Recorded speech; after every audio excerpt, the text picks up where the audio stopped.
So, Jeff, Yes. the subtitle in my Bible says they're making plans to kill Paul. Yes. So the thing that comes to my mind is these things must be done delicately.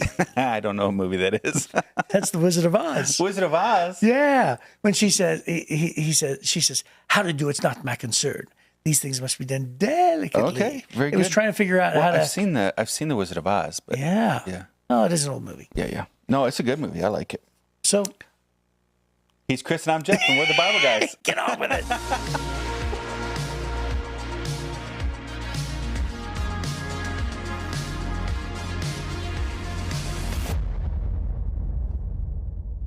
You forgot. I Didn't totally you? forgot. I forgot that we I was hadn't like, gotten to well, that get part. on with it, buddy. Yeah. That's so great. So, hey, we just want to remind everybody to like us or subscribe, comment in the section. If you're on YouTube, there's a section to comment. We love feedback. Or, by the way, we haven't said this in a while. Email us at any time at info@thebibleguys.com to ask us questions, like that we can use for a segment called Mailbags or Stump the Pastor. Right. Right. That'd be fun. We love all that stuff. So, hey, we are going to do a little segment called Who's Most Likely. Oh, yeah. So these are the instructions. That's a fun one. It says you'll use the Jeff and Chris faces. Oh, we don't have those, though. Jeff, okay, well, we'll just We raise didn't hands. bring those. You know what? We'll raise hands. Dadgummit. Okay. Josh has them. Oh, this is fun. This has never been done Here goes. before. If you're watching the here's video. our lovely assistant. Yeah, come on, buddy. Our lovely assistant. If you're watching this as opposed to listening to the podcast, we're actually going to hold up signs Oh, okay. that one Chris? says Jeff and Yeah, one Jeff and says Chris. Chris. Yeah, okay. Okay, so here's question number one. Okay. Who's most? We're going to put them down like this. Mm-hmm, Ready? Who's most likely to end up on Broadway? Put your answer up. Chris. That'd be me. Yeah. That'd be me. Whether or not it'd be good or not, that's a whole different story. Just But more likely than us. You're the showman, though. Yeah. Yeah. Number two, who's most likely to spill a secret? Oh, gee. 1, 2, 3, go. I'll fall on it. I'll fall on the sword. I don't know. I think we're both storytellers, so we both spill our secrets. Truth be told, I just didn't want to put. I didn't want to put you up. Oh, I'm putting you up, but man. I should have. I'm throwing you under the bus I should every have. chance I should get. have. I should have done it. Yep. Okay, number three. Who is most likely to sleep through their alarm clock? Oh, This Chris. is definitely. These me. are all Chris. These are definitely. Me. Yeah, there's no question there. All right, number four. Who's most likely to forget to text back? Oh, that's me. Yeah, that's definitely you. Yeah, that's me. Yeah, just so you'll know, I am an excellent texter. You are an excellent texter. I text with the It's best a of them. skill that should be on your resume. Yes. Well, I don't mean World-class texter. I don't mean with my thumbs like efficiency. I mean just response time. Yeah. And then finally, who's most likely to break a world record? Ooh. I think that can go either way. Yeah, I'm gonna pick it.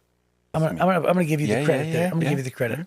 Yeah, only because I think that people who are interested in that are well read and they're fascinated by things. And I think that you could find yourself in a position where, you know what it reminds me of? I went to Catalyst one time in Atlanta, and there's like 16,000 people in this arena. Right. And they wanted to do something with 16,000 people. Get into And Guinness Book of World Records? They said, yeah. So they said, we looked and we realized that we only need 14,000 people to break the world record of the largest pillow fight. Oh. So they bought little pillows for everybody, and they said, "Ready, go!" And everybody stood up and just started whacking each other on the head with these pillows. Yeah. And they're like, "That's it! We just broke a world record." Well, then you were part of breaking a world record. Yes. So then why did you vote for me? You broke a world record already. Well, I mean, it wasn't. Okay, I it wanna wasn't change my me. vote. It wasn't me. Well, you did though. Amongst you were one of 16,000 people. Yeah. Okay. Yeah. So that's funny. Okay. Those are fun. Yeah, those are very fun. Okay. So anyway, I just want to say my Broadway thing, the showman piece, I love going to see Broadway, but you do too. You do too. Yeah. You go to a lot more Broadway than I do, but my wife and I enjoy and the Broadway show. And I quote and sing Broadway often. Yes, you do. He just sings and dances all through the office all the Yes. time. Yeah. That'd be you. You'd be the greatest showman. So, By the way, one of my favorite movies ever. yeah, Greatest- well, Greatest it's Showman. because Zac Efron's in it. So, really? This again? You were waiting for that. Well, you were throwing the hook out. Yes. Yeah, that's funny. If you missed the Zac Efron thing, you need to go back digging in. That's a deep dive. That's a callback there. That's for our loyal followers and listeners right there. Yeah, HC Daily back in like, it would have been like almost a year ago. Probably. Yeah. More than a year ago. Yeah. So anyways, we should pick up and go. That was a fun one to see. Yeah, for sure. Yeah. So this plan to kill Paul, we're in Acts chapter 23. He's been arrested. He's getting handed off from the Roman guys. They're going to beat him, and then they find out he's a citizen, and they send him to the high council, the Jewish high council. Jewish high council can't solve this thing. So then it says here, the next morning, a group of Jews got together and bound themselves with an oath not to eat or drink until they had killed Paul. Which is just, what an opening statement. Wow. Hey, listen, nobody's even going to have their next meal until this guy's dead. That's right. That's right. There were more than 40 of them in the conspiracy.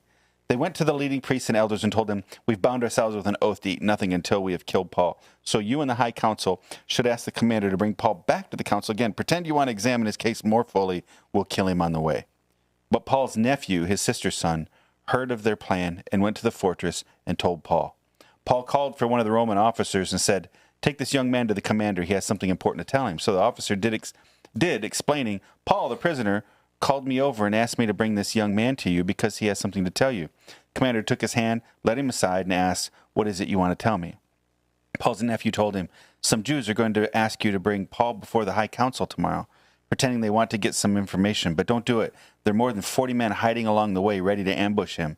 They have vowed not to eat or drink anything until they've killed him. They are ready now, just waiting for your consent. Don't let anyone know you who told this.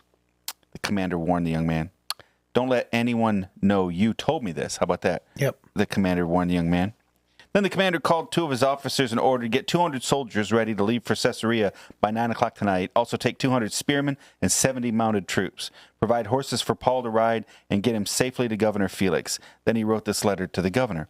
From Claudius Lysias to His Excellency Governor Felix, greetings. This man was seized by some Jews, and they were about to kill him when I arrived with the troops. When I learned that he was a Roman citizen, I removed him to safety, and then I took him to their high council to try to learn the basis of the accusations against him. I soon discovered the charge was something regarding their religious law, certainly nothing worthy of imprisonment or death, but when I was informed of a plot to kill him, I immediately sent him on to you. I've told his accusers to bring their charges before you.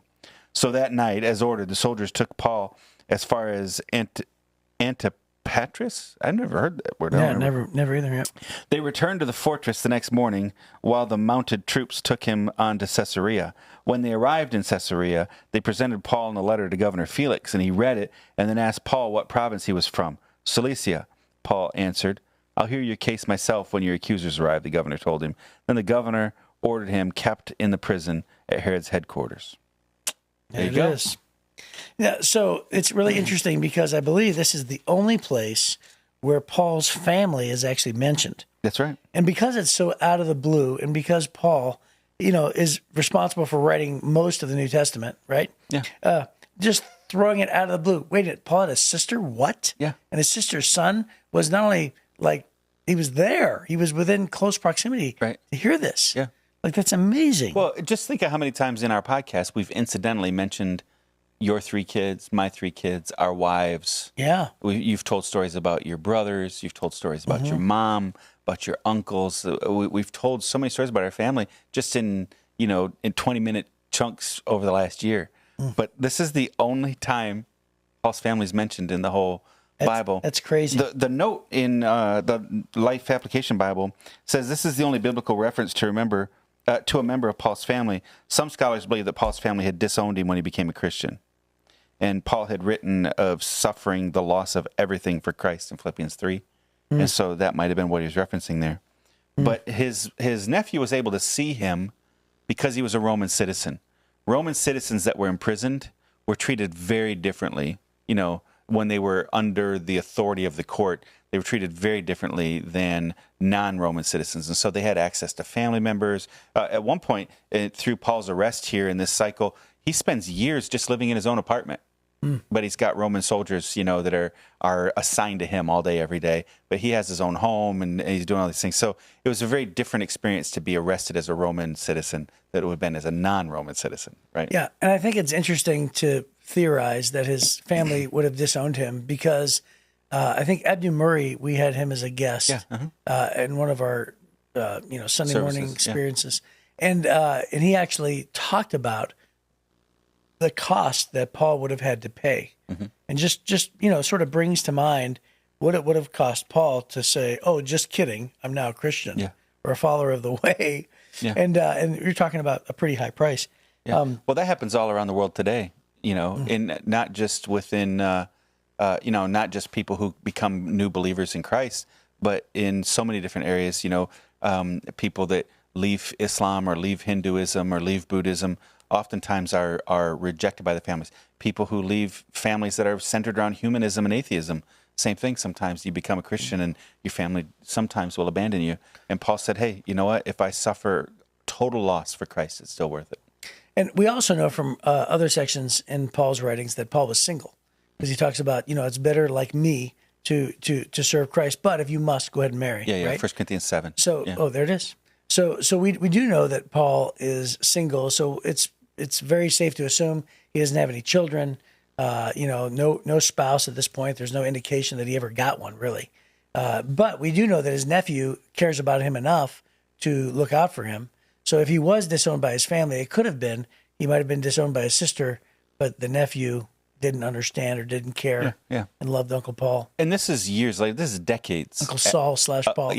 This is decades. This is close to 57 AD at this point. Yeah. This is decades after he trusted Christ. So, sometimes it's a lot of heat at the beginning, and then over time the family will soften a little bit. Now he's in prison. He's in Jerusalem, and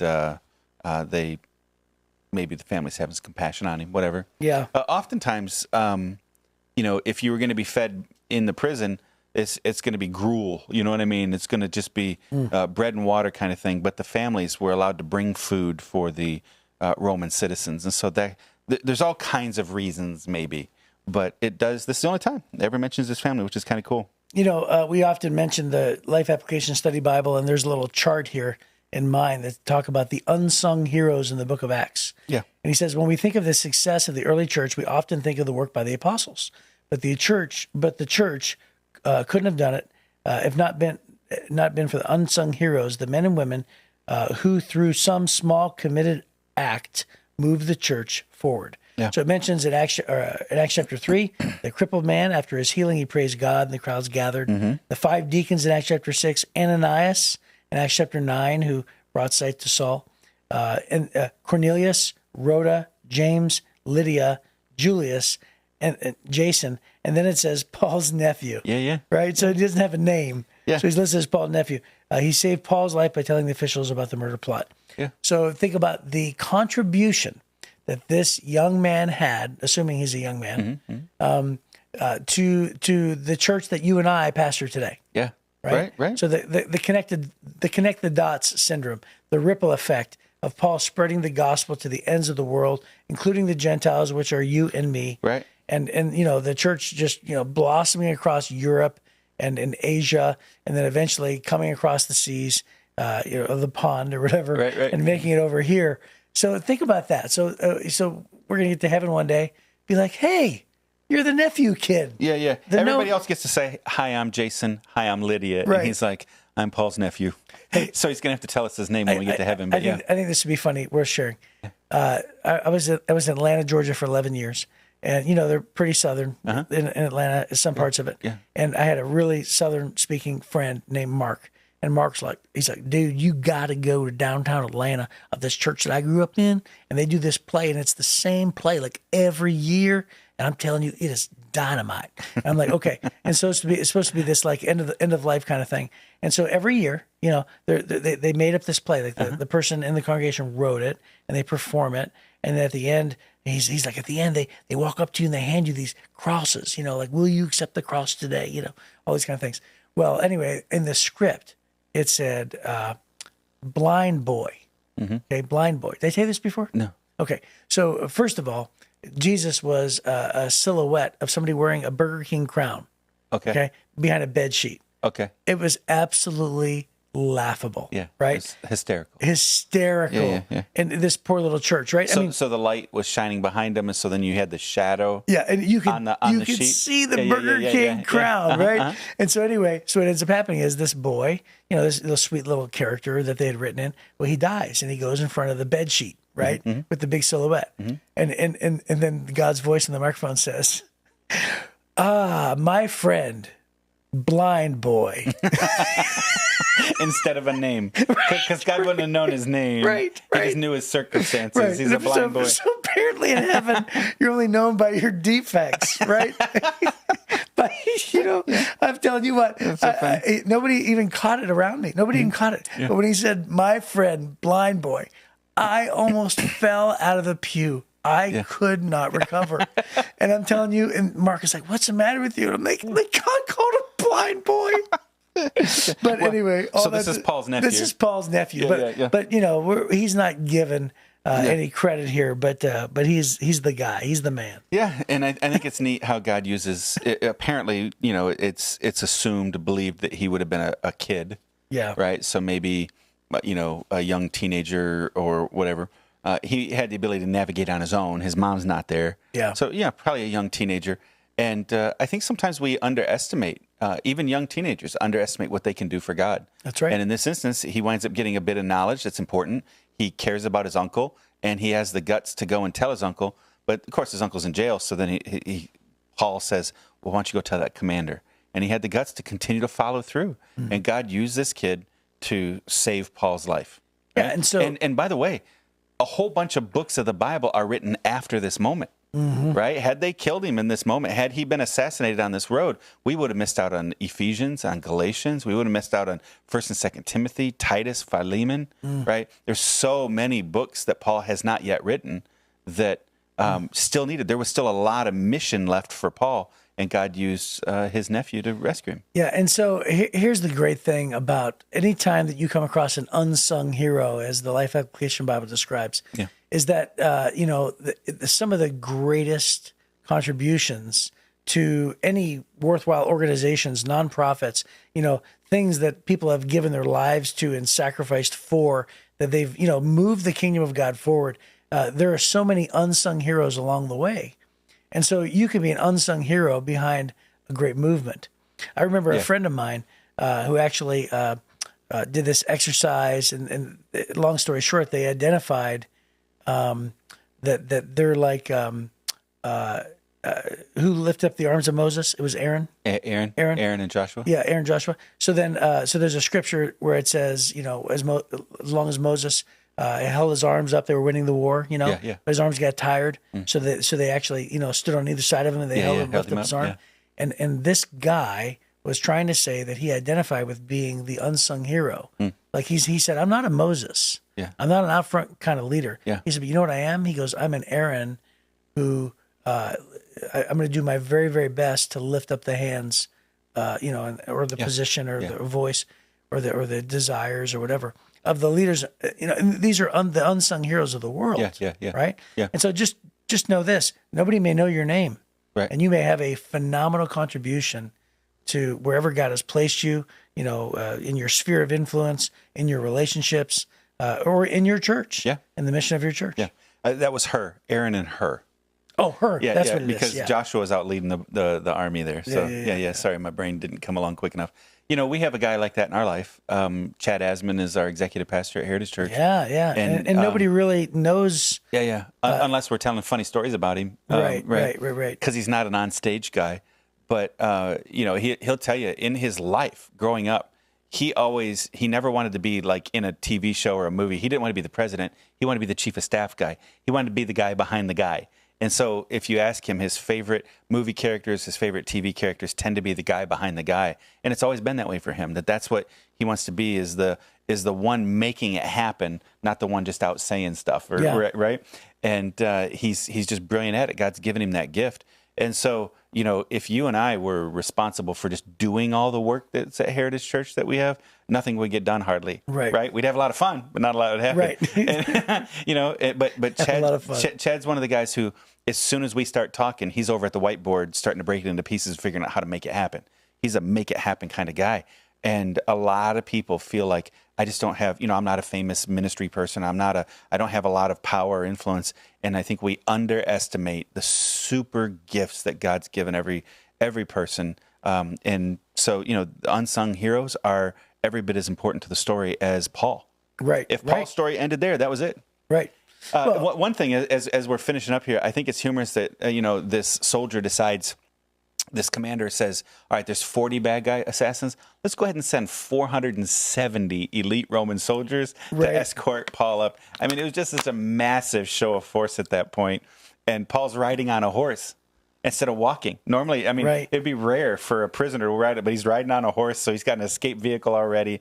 And they just come walking by. And I wonder what it was like to be those 40 guys hiding in the bushes. Yeah, here they come. The ground shaking as they come rolling in. Right. And the assassination didn't happen. And I think it's cool to see how God decides that his mission is going to be done no matter what. These Roman soldiers aren't living their life to honor God, but God's purposes will be fulfilled. And sometimes he does it in funny ways or extravagant ways. And in this situation, that's exactly what he does. So God is going to fulfill his purpose in your life. You just have to keep following him and going on this journey with him. Which, by the way, there are so many examples in the scriptures that actually where God uses sometimes even like bad or corrupt leaders to accomplish his purposes. That's right. Yeah. God used Herod, right? Caesar Augustus, who issued a decree that a census should be taken. Yeah. Right. If not for him, that's right. But Mary and Joseph wouldn't have been in Bethlehem. Yep. So God is going to use leaders that even that we don't believe in, and maybe it's because one of my spiritual gifts is faith. It's actually one of the strongest gifts. But like I honestly believe, regardless of who's in office, and again, I'm not making a statement about not fighting for what's right. Sure. Because we should always stand up and fight for what's right. That's right. But however, what I'm saying is, I always have faith that God is going to use leaders in spite of themselves. Yes. Just as much as he will because of themselves. Yep. Because God will always have his way. So let's wrap up with this. It says, God's ways are not our ways. Ours are limited, his are not. Don't limit God by asking him to respond your way. When God intervenes, things will work out much better than you could have ever imagined. Right? That's a good word. And that's a great way to end this, because that's exactly what happens for Paul here. That's great. Yeah. All right. Well, we will see you next time on The Bible Guys.